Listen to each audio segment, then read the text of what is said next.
Comenzar. Muy bien. Entonces, bueno, el día de hoy vamos a ver 3 temas. Son un poquito extensos, requieren un poquito de, pues sí, de fisiopatología, ¿sale? Para lograr comprenderlos. ¿Sale? Hoy vamos a ver el síndrome de distrés respiratorio agudo o síndrome de dificultad respiratoria del adulto, también lo pueden encontrar así, asma y enfermedad pulmonar obstructiva crónica, ¿sale? Entonces, iniciando con el síndrome de distrés respiratorio agudo, les digo que también lo pueden encontrar como síndrome de dificultad respiratoria del adulto. Va a ser un síndrome que se caracteriza por el desarrollo de disnea con una insuficiencia respiratoria aguda grave. Ajá. Esta insuficiencia respiratoria va a ser de rápida evolución y va a presentar un infiltrado pulmonar difuso alveolo intersticial. ¿A qué hace referencia esto? Vean la radiografía entonces que tenemos ahí en la imagen. Eso sería una radiografía normal. Ajá. Entonces, vean ahí cómo están los pulmoncitos, todo. Ahí bien, está bien definida la silueta cardíaca.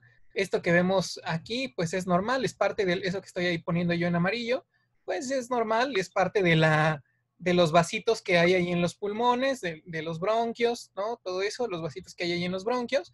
Entonces, eso se llama trama vascular de los pulmones, ¿sale?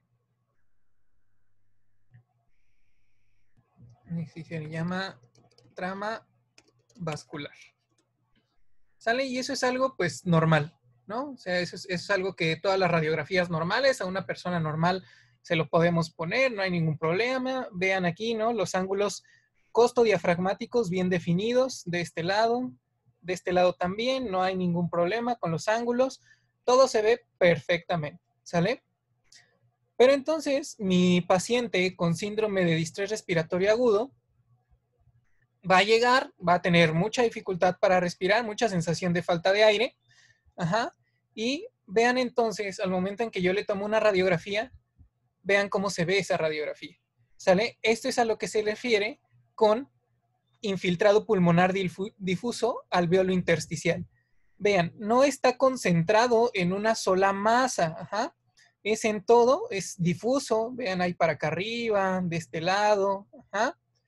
Todo esto. ¿Qué quiere decir esto? Que todos los alvéolos tienen contenido ahí líquido, ¿sale? Entonces vean cómo se ve ahí como moteado. Ajá. Entonces todo eso que ustedes ven ahí, todo eso blanco feo, eso va a ser lo que tenga mi paciente, eso va a ser una radiografía de un paciente con síndrome de distrés respiratorio agudo. Vean aquí, por ejemplo, ¿no? Todavía se marcan aquí los ángulos costodiafragmáticos, pero vean toda esta parte de aquí, todo el líquido que hay en esta parte. Vean cómo está ahí vamos a quitarle el relleno. Ven ahí cómo está todo eso ahí, todo lleno de líquido. Y obviamente, como ese líquido está en los alvéolos, entonces ya nos está diciendo por ahí que si en el alvéolo es donde se va a llevar a cabo el intercambio gaseoso, entonces aquí en este paciente ya nos está diciendo entonces que va a tener una dificultad no solo para respirar, sino, bueno, mejor dicho, sí para respirar, pero para el intercambio de gases también. ¿Por qué? Porque este líquido entonces va a estar impidiendo ese intercambio de gases. Okay. Entonces, ¿cómo voy a diagnosticar un síndrome de distrés respiratorio agudo? Bueno, primero, tengo que tener en cuenta que este síndrome como tal siempre debe haber una patología desencadenante. Ajá, es decir, no, si aparece, digamos, como por sí solo, entonces tendríamos que pensar en otra cosa que no sea síndrome de distrés respiratorio agudo. Ajá, entonces casi siempre es desencadenado por alguna otra patología. Ajá.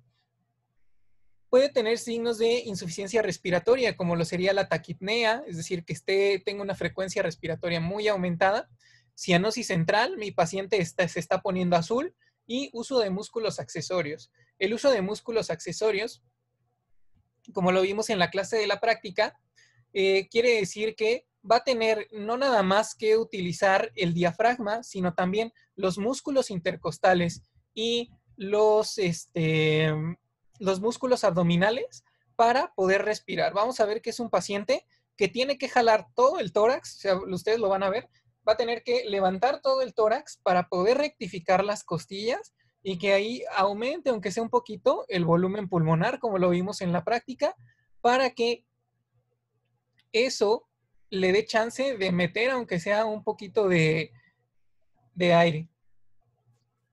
¿Sale? Y vamos a tener también aquí que descartar un edema pulmonar cardiogénico. Ajá, es decir, en el caso de que ese edema que nosotros encontremos en ese paciente, si llegamos a detectar que ese edema es ocasionado porque hay una falla en alguno de los ventrículos y entonces estamos teniendo ahí ese edema pulmonar, entonces no estaríamos hablando de un síndrome de distrés respiratorio agudo, ¿sale? Estaríamos hablando de un problema en el corazón como tal y no se podría considerar, aunque el paciente tenga dificultad respiratoria, no se podría considerar un síndrome de dificultad respiratoria aguda, ¿sale? ¿Sí queda claro ese punto? O sea, sí, o sea, tendría que ser otro tipo de edema para que no, para que fuera del síndrome. Ajá.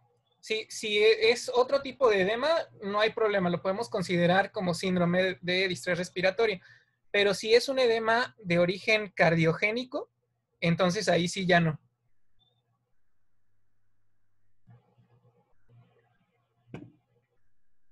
Vale. Entonces, seguimos. Entonces, ¿qué nos puede causar un síndrome de distrés respiratorio agudo? Para el origen de este síndrome, entonces vamos a tener una lesión, síndrome de distrés respiratorio agudo ocasionado por una lesión pulmonar directa y síndrome de distrés respiratorio agudo ocasionado por una lesión pulmonar indirecta. ¿Sale? En cuanto a la lesión pulmonar directa, pues podemos encontrar una neumonía, una aspiración de contenido gástrico que genere una respuesta inflamatoria muy importante en los pulmones y por lo tanto comience a haber ahí toda la acumulación de esas secreciones, una contusión pulmonar, es decir, un golpe, ¿no? El típico paciente, aquí no se ve tanto, pero en la Ciudad de México es muy común, ¿no? Van hasta el gorro los peceros y va el paciente ahí, colgado de la puerta, ¿no? Y el último que dijo, no, pues ya me voy porque si no llego tarde, y va ahí colgado de la puerta y va pajareando y de repente hay un poste y pum, se pega con el poste, entonces eso sería ahí podría ser una contusión pulmonar, ¿sale? O también, por ejemplo, la inhalación de tóxicos, pacientes que trabajan en plantas con químicos muy irritantes, en la elaboración de plásticos, ese químico, esa aspiración de esos vapores puede generar una lesión en los pulmones y por lo tanto ocasionarme un síndrome de distrés respiratorio agudo. En cuanto a la lesión pulmonar indirecta, podemos tener, por ejemplo, un traumatismo extratorácico grave, quemaduras, pancreatitis, intoxicación por fármacos, pero la principal causa de distrés respiratorio agudo se va a deber a sepsis. Es la causa más frecuente de distrés respiratorio agudo, la sepsis, ¿sale? Entonces, un paciente que a lo mejor tenía una infección y se complicó bastante, entonces este paciente va a tener, esa infección se le va a diseminar a todo el cuerpo y va a caer en una sepsis. Entonces, al momento en que esa infección está en todo el cuerpo, pues todo el cuerpo va a responder con una respuesta inflamatoria, ¿sale? Entonces, esta respuesta inflamatoria también se va a dar en los pulmones y eso va a generar que mi paciente tenga un síndrome de distrés respiratorio agudo, ¿sale?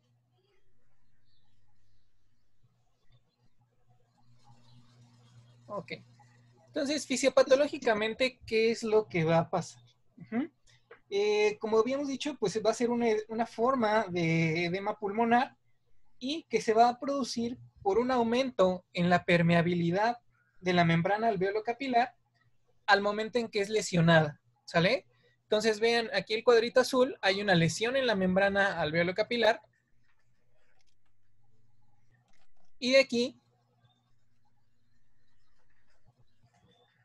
va a haber un aumento en la permeabilidad de esa membrana. Aumentan las proteínas intraalveolares. ¿Y qué va a pasar al momento en que aumentan estas proteínas intraalveolares? Estas proteínas van a generar que se desencadene una reacción inflamatoria con activación del sistema del complemento, ¿sale? Entonces se activa el complemento, se activa la coagulación y entonces yo comienzo, vean aquí en la imagen, ¿no? Vean cómo se va a acumular todo ese líquido y vean aquí, empezaría la lesión en esta parte, empezaría la lesión de la membrana alveolar, ¿sale? Al momento que se da toda esta reacción inflamatoria, esta va a interferir con el factor surfactante. Ajá. Entonces, ya no vamos a tener algo como esta acumulación de líquido va a estar ahí. Entonces, ese líquido va a aumentar la tensión superficial, tanto que va a interferir con la labor del surfactante y por lo tanto me va a ocasionar que ese alvéolo colapse. ¿Sale? Por las mismas fuerzas de interacción que ya veíamos de tensión superficial, ahora sí van a superar la labor del surfactante y por lo tanto van a ocasionar que ese alvéolo colapse.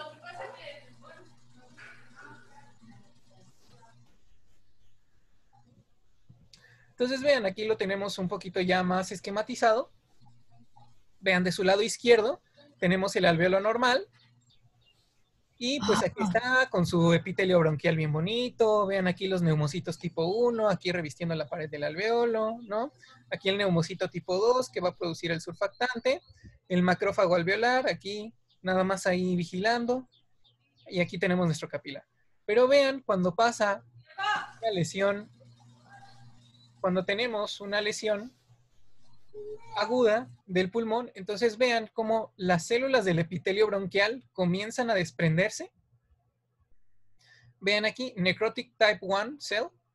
Ajá, esta célula, este neumocito tipo 1, va a comenzar a sufrir un daño. Y al momento en que este neumocito tipo 1 sufre un daño, se va a comenzar a caer también. Vean aquí, estos son algo que se le llama detritos celulares. Ajá.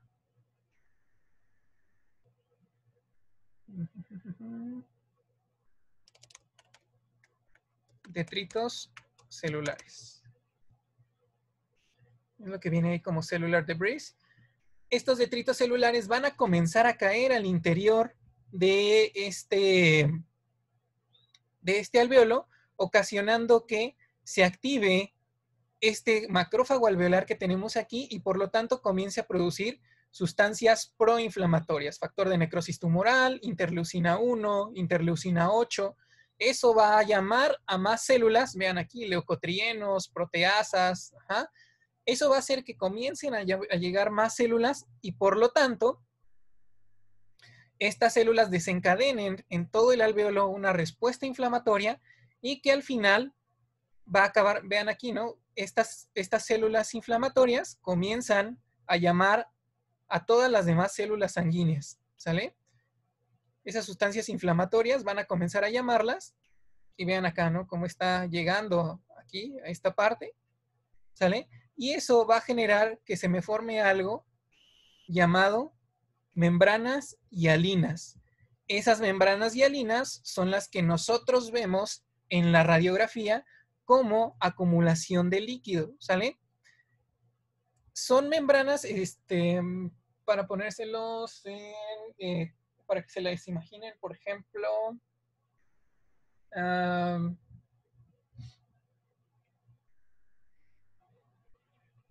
visto el aceite de bebé? El aceite, por ejemplo, si a ustedes les cae, o si les cae ya sea aceite de cocina o aceite de olivo en las manos, si ustedes tienen sus dedos cerrados y les cae ahí aceite de olivo y lo abren, ese aceite va a generar como una capita entre sus dedos y luego se va a romper. Lo mismo va a pasar con esta membrana hialina, ¿sale? Va a ser esa capita de líquido que yo voy a ver en la radiografía, ¿sale? Entonces, eso es lo que me va a generar que mi paciente tenga aquí alterado el intercambio de gases, ¿sale? Aquí no va a haber intercambio de gases porque mi paciente no va a poder, gracias a esta membrana hialina, no va a poder tener ese intercambio, ¿sale? Y entonces le va a comenzar a costar trabajo respirar a ese paciente. ¿Sí queda clara la fisiopatología del síndrome de distrés respiratorio? Sí. No sé, profe, ya nos fuimos, ¿no? Sale, pues. Entonces, ahí está claro. Entonces, el síndrome de distrés respiratorio va a tener varias fases.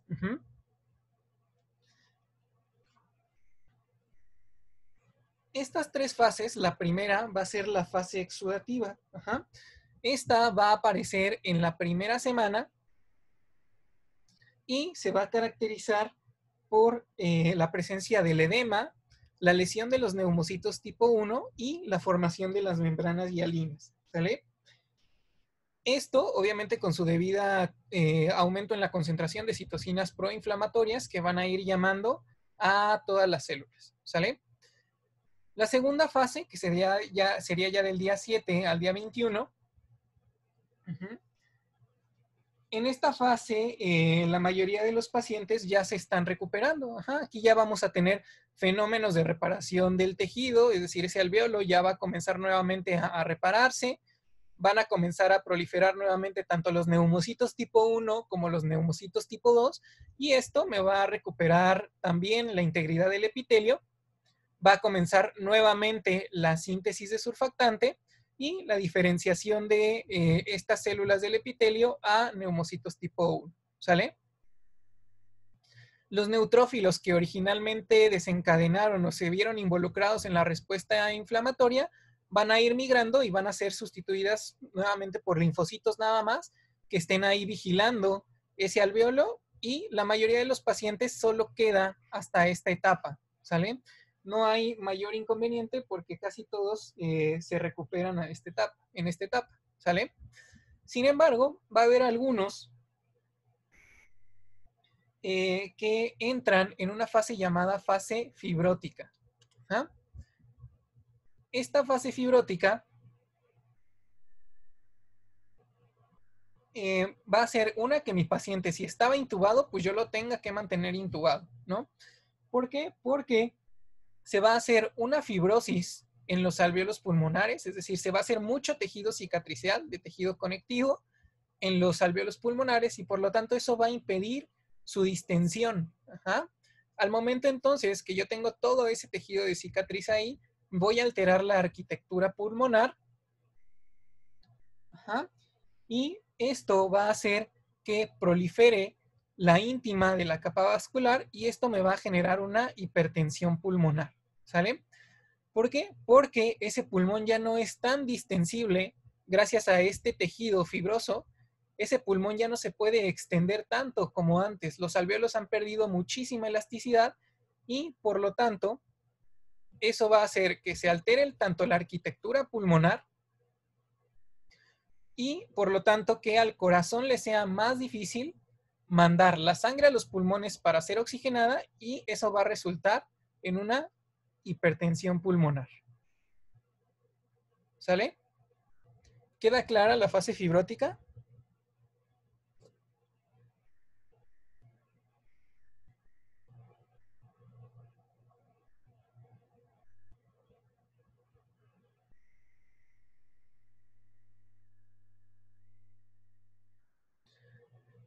Ok, entonces vean aquí nuevamente tenemos nuestra radiografía con sus infiltrados, ¿no? Ahí difusos, alvéolos intersticiales. ¿Sale? Entonces, ¿cómo va a llegar mi paciente? Bueno, el primer signo en aparecer en un paciente con esto va a ser la taquipnea. ¿Sale? Bien, bien importante que sepan que lo primero que tengo yo que poner atención es en la taquipnea. Y el segundo que va a aparecer es la disnea progresiva. ¿Sale? Entonces, estos dos van a ser los que primero aparezcan en un paciente con síndrome de distrés respiratorio agudo. En la radiografía de tórax, pues como ya la vemos aquí, va a mostrar extensos infiltrados, los alvéolos intersticiales. Y al principio va a haber una hipoxemia. ¿Qué quiere decir esto? Que mi paciente no va a tener un adecuado intercambio de gases y al principio puede que mejore con mascarilla. Ajá. Una mascarilla y con oxígeno puede que mejore, pero al avanzar y desarrollarse la enfermedad va a dejar de hacerlo y por lo tanto va a requerir ventilación mecánica. ¿Sale? Entonces, por ejemplo, ¿no? Las imágenes como esta, este paciente en algún punto ya no, su función respiratoria ya no va a ser normal únicamente con oxígeno, ¿sale? Va a haber necesidad de ponerle un tubo, ajá, para que este tubo ya lleve todo el oxígeno hasta acá, más su respectiva terapia, ¿sale? Y como les decía, igual la presencia de cardiomegalia, es decir, que ese corazón esté más grande, descarta el síndrome de distrés respiratorio agudo. Es decir, si yo tuviera aquí este corazón más grande,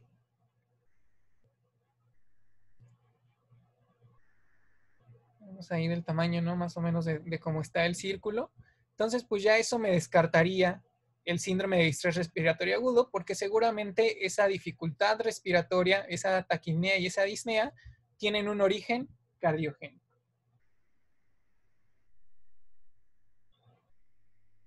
Ok. En cuanto al tratamiento, únicamente lo vamos a mencionar, pero pues bueno, la clave es la oxigenoterapia, que tiene que ser en concentraciones elevadas y pues ya tiene que ser dada con mascarilla, ¿no? Eso es, digamos, ya la terapia inicial y si en algún momento este paciente continuara progresando la enfermedad, pues ya requeriría una ventilación mecánica, es decir, ya una intubación, ¿sale? Ok, chicos, ¿hasta aquí alguna duda con el síndrome de distrés respiratorio?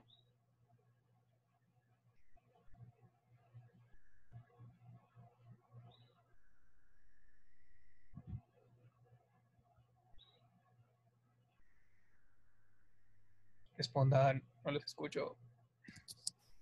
Sí, doctor. ¿Por qué se relaciona la pancreatitis a una lesión pulmonar? Ah, ok. La pancreatitis va a estar relacionada por la respuesta inflamatoria sistémica. Ajá. Okay. En los casos... ¿Dónde lo puse? Aquí está. Ajá. Se refiere más que nada a que la lesión pulmonar va a ser indirecta, es decir, el paciente va a tener primero, a lo mejor, o la causa por la que se internó al paciente va a ser una pancreatitis y esta pancreatitis lo que va a generar en algún punto, para la pancreatitis no hay un tratamiento, por lo tanto, si esa pancreatitis comienza a avanzar, recuerden que las enzimas del páncreas son muy agresivas. Ajá. Cuando avanza una pancreatitis o dejamos que avance una pancreatitis, esas enzimas van a comenzar a dañar el mismo páncreas. Ajá. Digamos que van a, por alguna manera así decirlo, van a comenzar a digerir el mismo páncreas y esto va a generar una respuesta inflamatoria sistémica. Al momento en que se crea esa respuesta inflamatoria sistémica, no solo va a afectar no solo va a afectar al páncreas, sino también puede afectar a otros tejidos como serían pulmones y darnos este síndrome de distrés respiratorio agudo. ¿Sale?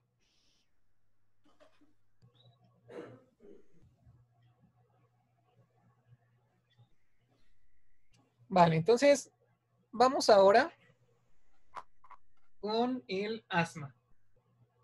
Algo muy común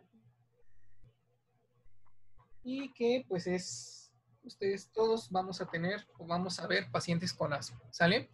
Entonces, el asma es una enfermedad inflamatoria crónica de la vía respiratoria y en cuya patogenia, pues bueno, intervienen diferentes células y mediadores inflamatorios y va a estar condicionada parcialmente por factores genéticos, es decir, algunos pacientes pueden tener antecedente, otros no. Se caracteriza por tener una hiperreactividad de la vía aérea también y una obstrucción reversible al flujo aéreo, ¿sale?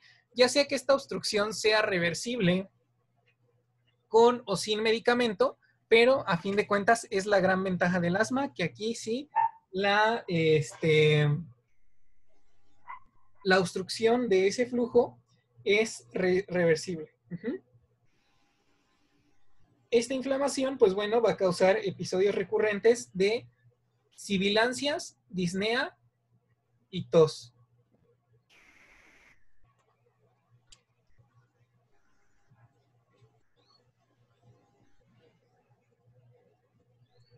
Permítame un segundo porque...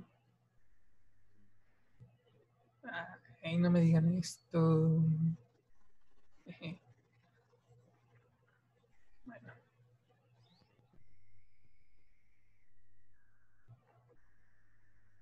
Sí, ahorita le seguimos. Estoy. Aquí.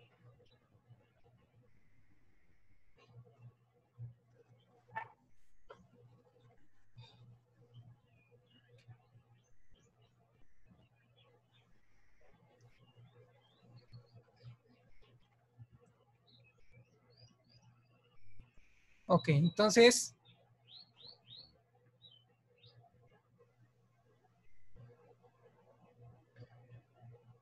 En cuanto al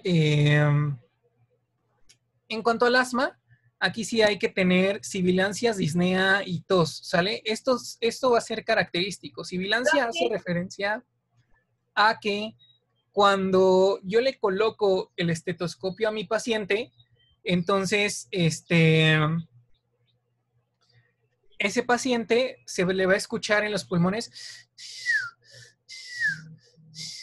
como cuando ustedes soplan a través del tapón de una pluma Bic, así se le va a escuchar, ¿no? Así.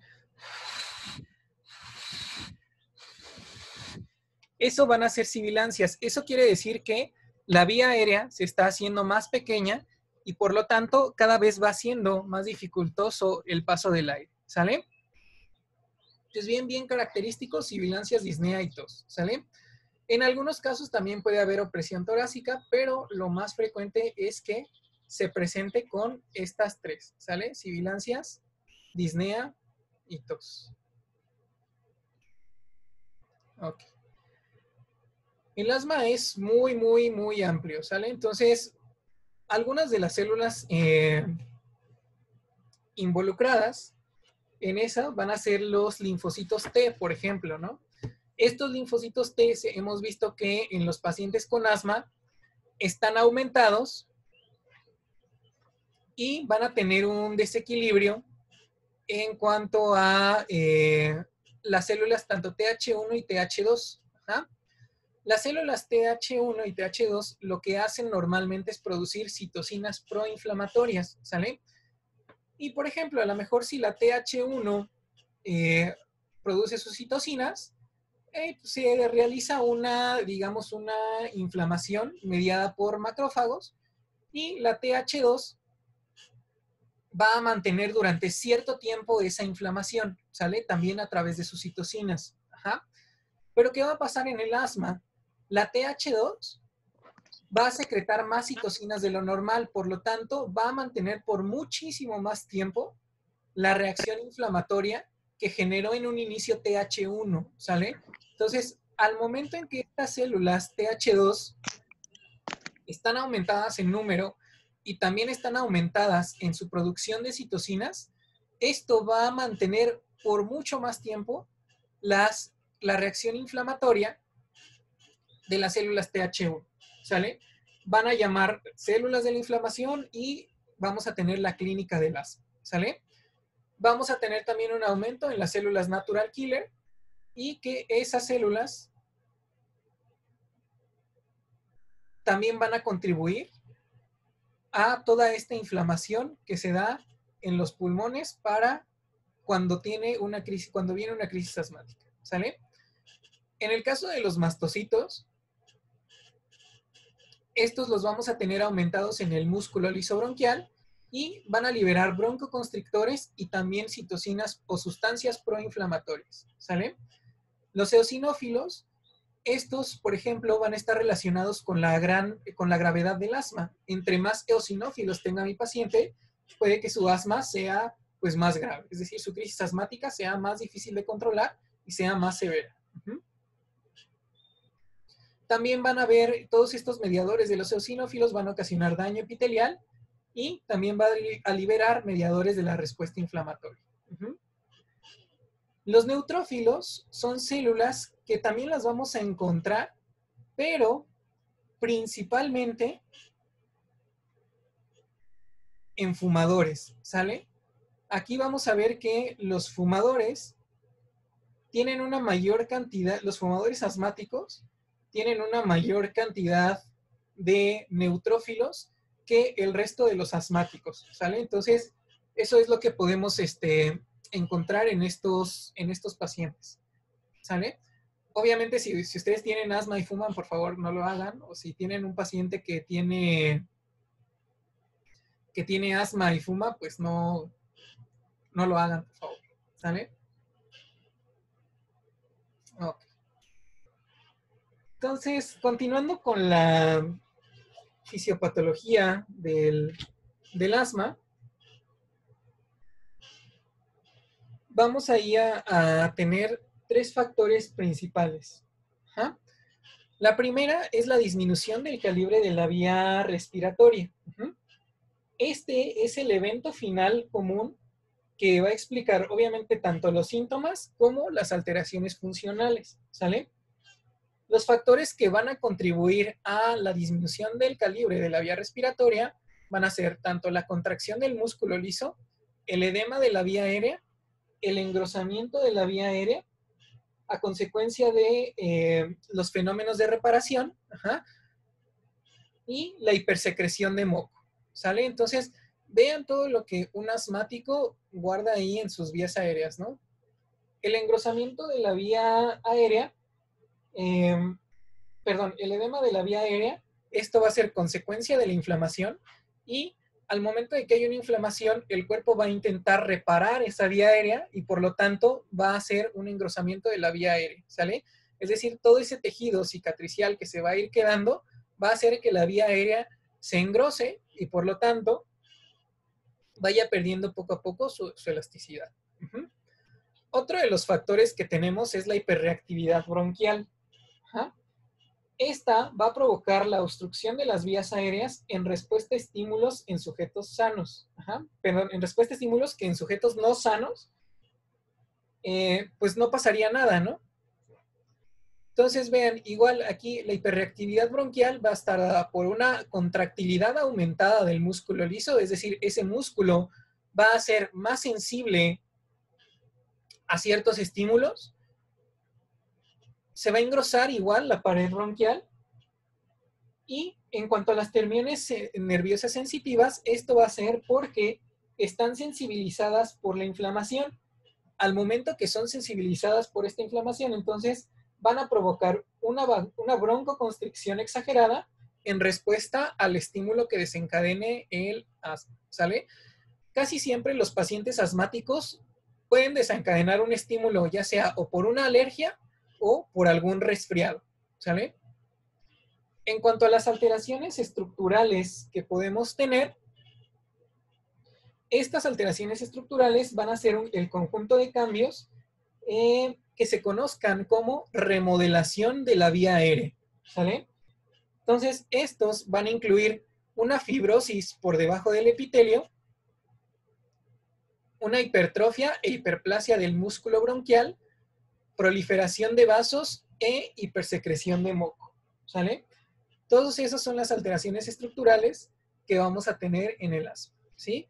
Entonces, 3 factores fisiopatológicos bien importantes y las implicaciones de cada uno, ¿sale?